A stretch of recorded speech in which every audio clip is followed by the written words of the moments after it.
Assalamualaikum warahmatullahi wabarakatuh, dulur. Jumpa lagi di channel Petani Malang Selatan. Nah, bagaimana kabarnya, dulur? Semoga kita semua diberikan kesehatan dan bahagia selalu ya, dulur. Amin ya robbal alamin. Oke, dulur. Saat ini saya ada di lahan pertama saya, dulur, di lahan ekstrim, lahan yang nggak pernah kering ya, dulur. Semenjak bulan Oktober yang lalu, dulur.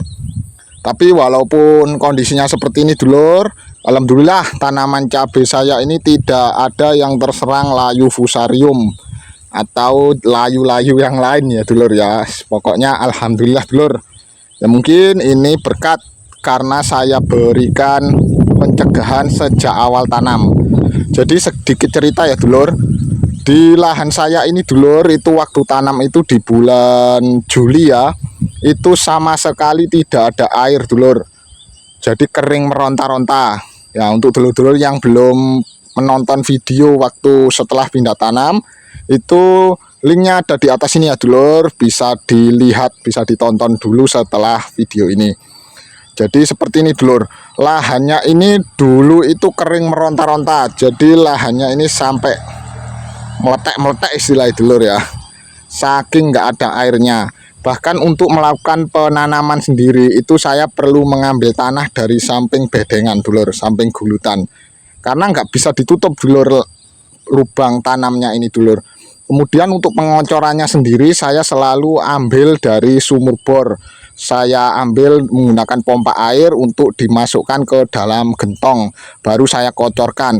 Biasanya itu 3 atau 4 hari sekali saya kocor satu persatu, dulur, per tanaman. Dan itu butuh tenaga yang ekstra, dulur, pokoknya effort pokoknya, dulur. Kemudian saya setiap pengocoran itu atau pemupukan kocor itu saya berikan 3 bahan, 3 unsur pembenah tanah dan pencegah layu-layuan, dulur, yakni asam humat, yang mana bertujuan asam humat ini untuk mengendalikan pH tanah supaya enggak terlalu masam, dulur, jadi tetap netral. Ditambah kalsium yang fungsinya hampir sama dengan asam humat. Dan yang terakhir trichoderma, dulur.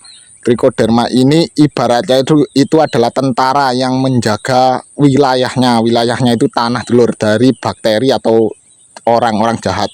Jadi seperti itu, dulur.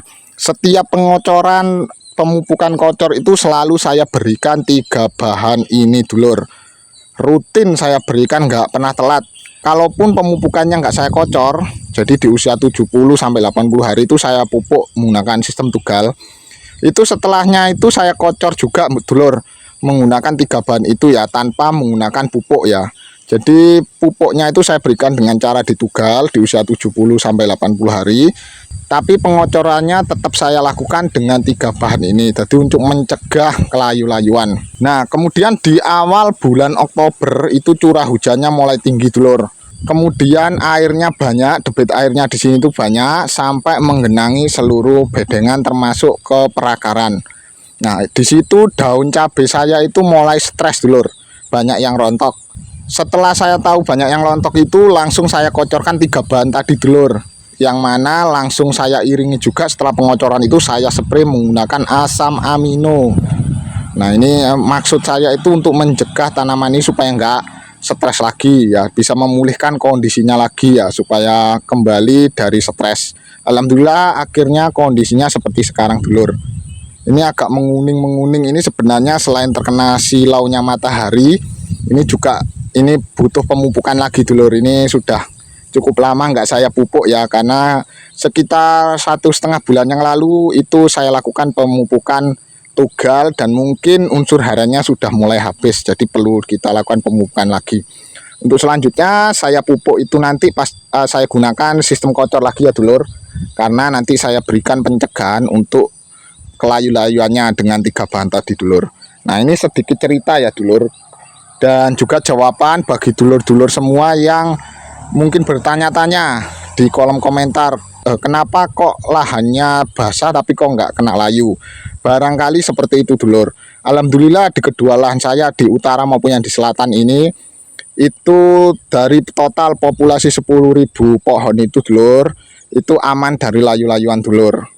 Ya mungkin ada yang istilahnya gotang-gotang itu karena nggak kesulam dulur, jadi bukan karena layu ya. Dan pada kegiatan kali ini dulur, saya mau melakukan penyepraian untuk mengembalikan bakalan bunga ini supaya kembali muncul lagi dulur, karena kemarin itu sempat rontok terserang gempuran hujan, dan juga kelihatannya tunas-tunas baru atau trubus-trubus daun yang baru ini mulai stagnan.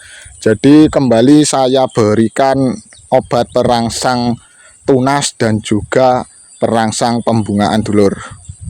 Langsung saja kita menuju ke bahan-bahannya dulur. Oke dulur, jadi ini adalah bahan-bahan yang akan saya gunakan pada penyepraian kali ini dulur. Jadi totalnya itu ada 6 bahan dulur untuk penyepraian kali ini. Jadi saya awali dulu dulur. Untuk bahan insektisidanya ini saya pakai Abamectin dulur. Untuk merek dagangnya saya pakai Abasel. Untuk yang lainnya bisa menggunakan Supemax, kemudian Dinomax, Agrimax, ataupun Demolis, itu bebas dulur. Itu merek dagangnya ada banyak ya. Cuman saya pakai Abasel ini karena ini salah satu yang paling murah dulur, tapi tetap tijab ya, karena sama-sama Abamectin. Jadi Abasel ini atau Abamectin ini untuk mencegah dan membasmi hama trap. Jadi hama yang menyerang daun, yang membuat daun itu bisa keriting ke atas dulur. Jadi seperti itu ya dulur. Untuk penggunaannya sendiri biasanya saya rolling dengan menggunakan Piridaben atau Imidacloprid. Jadi contoh kalau hari ini atau penyepraian kali ini menggunakan Abamectin, penyepraian selanjutnya saya pakai Piridaben atau Imidacloprid. Ya, jadi 3 bahan ini yang biasanya saya rolling ya. Jadi untuk menghemat biaya dulur, supaya enggak membengkak ya dulur untuk pembiayaannya dulur, karena dengan menggunakan metode rolling seperti ini bisa lebih irit biaya dulur. Berikutnya untuk fungisidanya saya pakai Tandem dulur. Jadi ini fungisida sistemik berbahan aktif azoxystrobin dan difenoconazole. Ini efektif untuk mencegah penyakit patek atau antraknos pada buah cabai kita. Alhamdulillah dulur, walaupun tanaman cabai kita itu digempur hujan terus-terusan, tanaman kita itu termasuk sangat minim dengan penyakit patek dulur. Jadi mungkin ini karena rutin kita berikan fungisida double bahan aktif ini ya dulur. Jadi pateknya itu enggan untuk menyerang.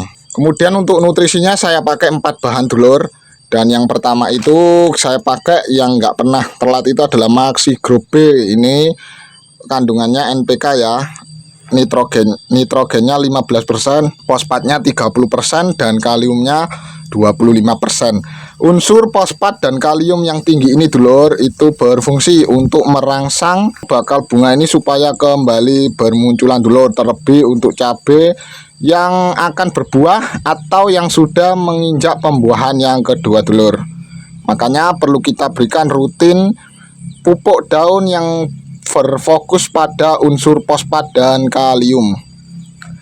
Kemudian gandengannya dulur, yakni Kalinet. Ini saya selalu pakai ya. Jadi antara Kalinet ini atau Profitaka, yang penting nutrisi yang mengandung kalium atau fosfat yang tinggi dulur, termasuk boronnya. Jadi Kalinet ini mengandung boron juga. Boron ini yang membantu mendistribusikan kalium pada tanaman ya, supaya lebih terserap dengan baik.